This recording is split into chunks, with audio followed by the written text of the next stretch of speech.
Alright, since I'm revising the first act, I might as well compile some thoughts on how to create a compelling character.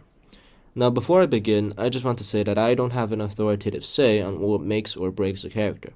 When it comes to writing, I'm just a mere practitioner. What I'm going to go over next are only observations I've made from my own writing as reflection. Alright, when it comes to characters, most of mine are pretty average, like your average Joe. The protagonist of the first act, Willard, is as normal as one can get.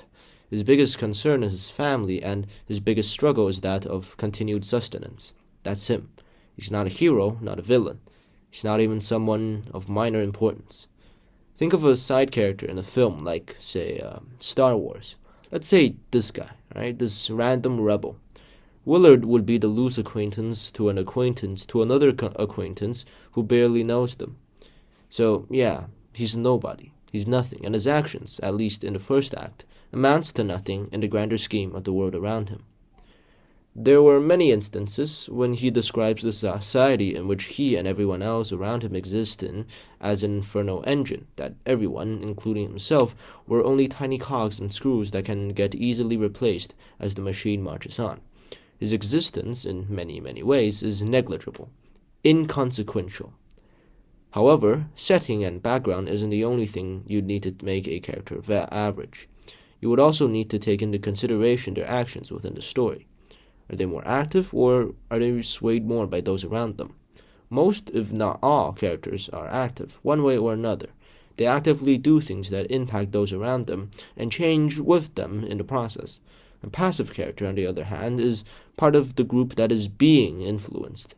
When reading characters whose every decision is made by or the result of others, you get bored. For an average character, it's a bit hard to be active.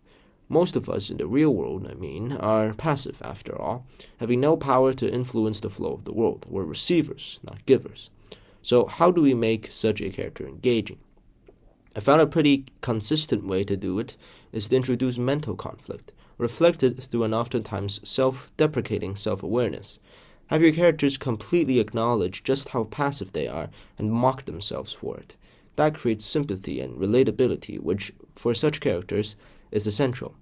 Take Willard, for instance. He's barely scraping by. He pays his respects to his corrupt employers and silently toils away at their game. In many ways, you could call him a victim. However, when prompted to leave the company he works for, conflict arises. See, to work in the company he used to work for was a great honor.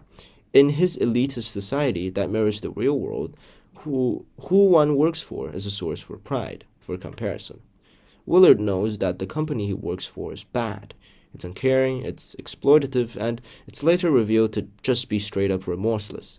Yet he still debates mentally about this choice to leave, since no matter how bad it may seem, it still is a source of consistent income. In the continent where the first act is set in, that much is hard to come by. And so here comes his lie. If he quits, he'd be just as bad as those stragglers and beggars he sees across the streets. He recognizes that and mocks himself for it. That creates contradiction, and contradiction creates interest. And, of course, have your characters change. Have them develop. They don't necessarily need to be a lot more active. Just a small amount would do.